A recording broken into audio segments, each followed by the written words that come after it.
Hey everybody, this is Undead Viking. I am here at GenCon, and I had a big kind of excitement thing happen to me. I was able to try out the game War Machine High Command, which is releasing at GenCon, and I apologize that we're playing it on a Star Trek Catan table, but this is the best that we could do. I'm just going to kind of quickly show you how to play the game. We'll play a two-player game quick. When you begin the game, it's kind of like a lot of deck builders where you're trying to collect different cards for different resources that allow you to buy cards. Some of the things that are different about this game are you get these three cards. There's five of them you can select from. And I do apologize for the glare from the lighting here on the sleeves, but you get these. What are these guys called again? Warcasters. Warcasters. Okay, so they're called Warcasters, and when you select them, you get a choice of five, and you pick three, and these are like special units, and you get to use them in battles later. But the really cool thing is you can see that there's these two colors here, like a yellow and a red, and like you can see right with this one, orange and purple and so forth. And what you do then is that you actually choose those colors, and those are the types of cards that you will get to form your big decks that you will be drawing cards from, and then you will be attempting to purchase your recruits and your different units that you'll use to fight battles. Like here's a big desecrator, like warcaster thing, and the artwork obviously is just really amazing for this deck. And just and so you'll be just like a lot of deck builders.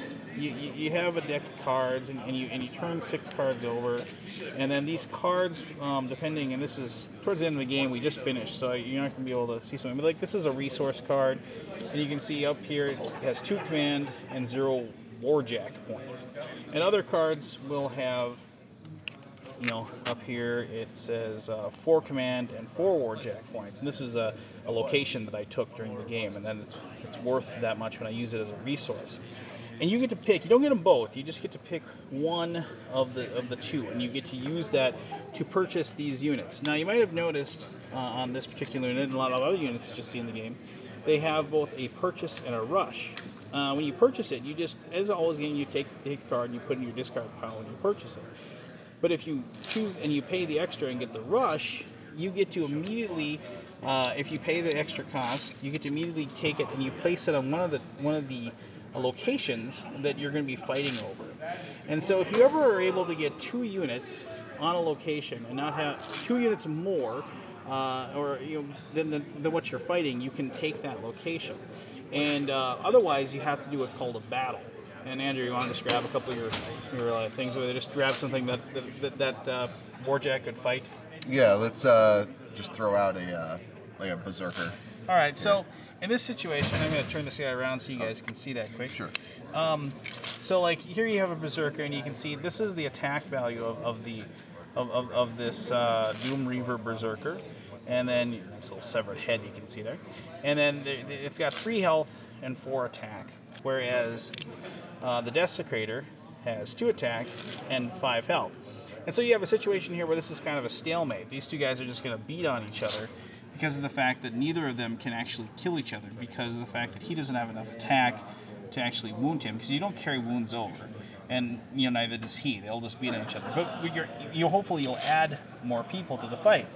You also have the option of, you remember these Warcasters, you can pay their cost, you can see there's a rush there, and you can add them to the battle if you wish, on your turn. And then, because at the end of the turn, after you've purchased all the cards that you want from your row up here, and you've paid all the costs to put people up to fight at the different locations, that's when you have your large battle. And then if you can manage to kill off the other people, they go back to the other person's discard pile, and then hopefully then you will maintain control of that, because the only way you're able to take these is if at the beginning of your turn you have, once again, those 2 more than anything else that's there, and then you can take that. And obviously when you have more players than just 2, everybody's going to be fighting over that. You can see where these are going to be highly contested.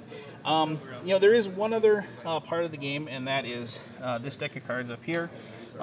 This is the Winds of War deck, and as you play it, every turn you turn one of these over, and it gives you some sort of what's the word I'm looking for here?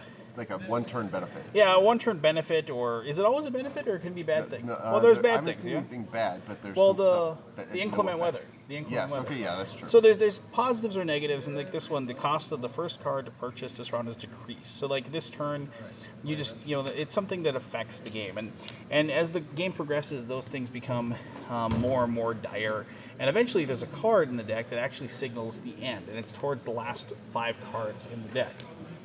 However, if you're ever able to get all of the locations out of this, that'll also end the game. Each one of these locations, and I really enjoyed the game. I was kind of thinking it was just going to be yet another deck builder where you just kind of just built up your deck and had these little fights. But there's a lot of intricacies with the one-shot warcasters that you can have that can sway the tide of battle. And I'm not a big thematic war machines person, so I don't really understand it. But my buddy Andrew Brown here, that was kind enough to show me the game.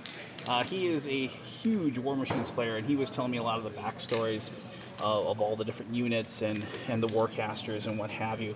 And so they've really, Primitive Press has really done a really good job of really focusing on the game at whole and making sure that it stayed adhered to the theme a great deal. So there you go. It releases at GenCon. I was very fortunate to get a chance to play the game, and I hope you liked it. All right. I'll see you at the next video. Bye.